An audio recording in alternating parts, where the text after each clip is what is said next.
Bienvenidos al tercer domingo del tiempo ordinario, también conocido como el Domingo de la Palabra de Dios. El Evangelio de este día está tomado de Lucas capítulo 1 versículos 1 al 4 y capítulo 4 versículos 14 al 21. Tenemos dos secciones interesantes de este Evangelio de Lucas en sus comienzos. El primero es conocido como el prólogo del autor. Este prólogo también es paralelo con el libro de Hechos de los Apóstoles, lo cual nos recuerda que se trata de una sola obra dividida en dos tomos. Se considera, según los autores, que originalmente era una sola introducción, pero que al separar Hechos de Lucas para introducir el Evangelio de Juan, fue necesario hacer una nueva introducción, lo cual muestra algunas diferencias.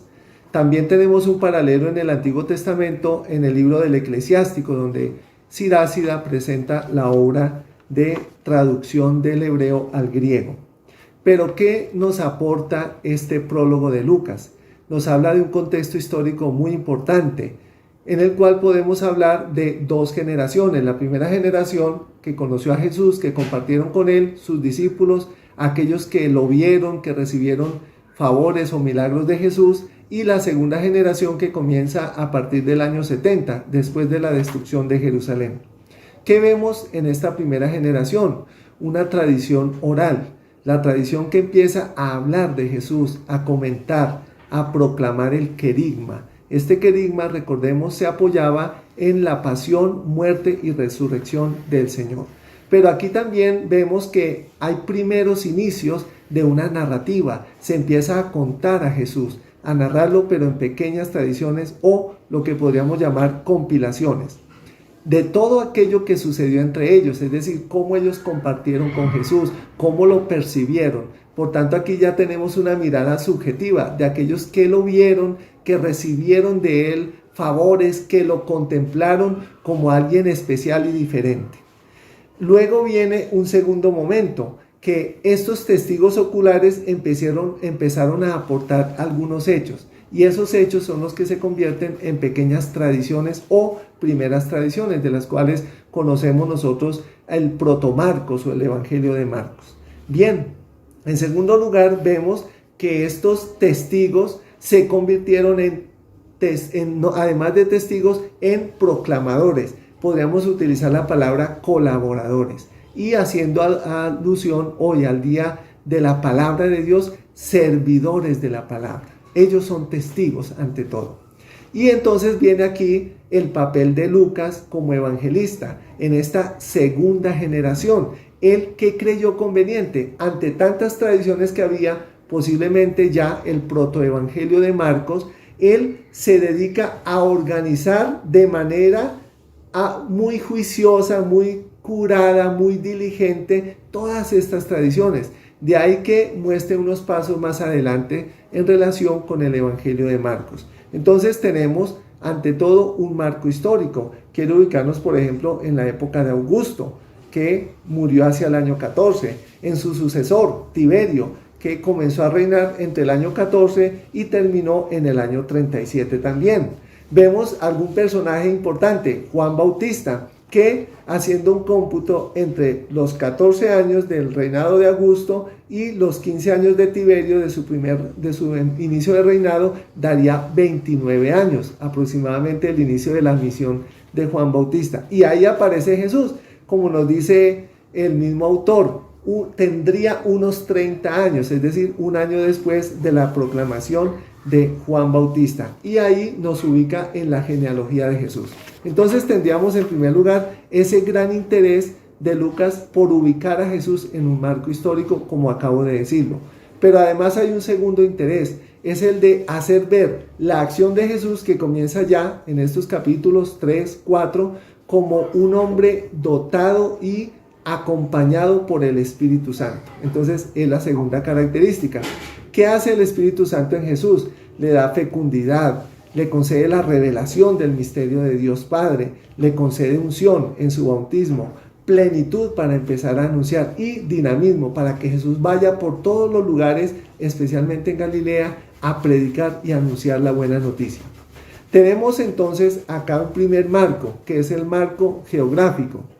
En este marco geográfico tenemos toda la acción de Juan Bautista a lo largo de la región del río Jordán, y allí está Jesús. Después de su bautismo, que casualmente Lucas nos hace ver que no directamente fue Juan, porque dice, después de estar encarcelado Juan, después de ser bautizado Jesús, entonces hay como una diferencia en este caso. Y luego va al desierto, donde Jesús es tentado por el demonio. Y luego tenemos a Jesús que se desplaza de nuevo a Galilea. Jesús está en Galilea y en toda la región. Vemos esa ubicación geográfica y espacial. Su fama se extiende por todos los lugares. Es una región muy amplia, Galilea. Y también la podríamos ubicar hacia el norte, fuera de la región de Israel. Lo tenemos en un lugar particular, la sinagoga, y en un pueblo, Nazaret, donde él fue criado. Es casual también acá que diga Nazará, que no necesariamente podría ser Nazaret, sino alguna relación con algún concepto del Antiguo Testamento como nazoreo, o una posible mirada del vástago que será Jesús, según el aporte de Isaías. Bueno, a nivel temporal, tenemos a un Jesús que está en día sábado haciendo una práctica habitual, como todo judío, ir el sábado a la sinagoga. ¿A qué? A escuchar la palabra, la Torá. Sin templo, pues solamente se celebra la palabra, no es casual. Es muy importante porque se convierte en el soporte sin haber celebración cultural. En este caso, las sinagogas adquieren mayor importancia después del año 70, aunque ya las conocemos desde el exilio en Babilonia. Bueno, hablemos a nivel literario de la segunda sección o la segunda perícopa de este domingo.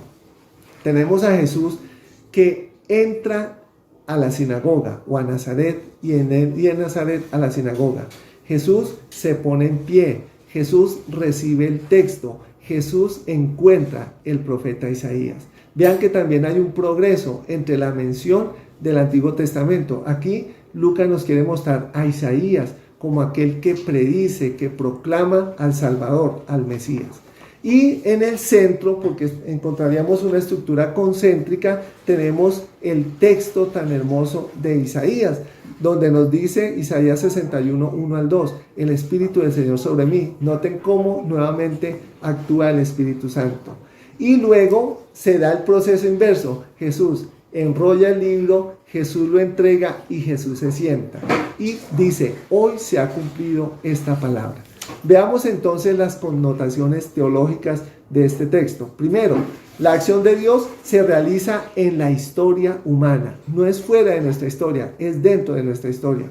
Jesús y Dios se revela, se da a conocer en los acontecimientos humanos. El de los marginales, el de las regiones, el del pueblo, el del río, el de la búsqueda también humana.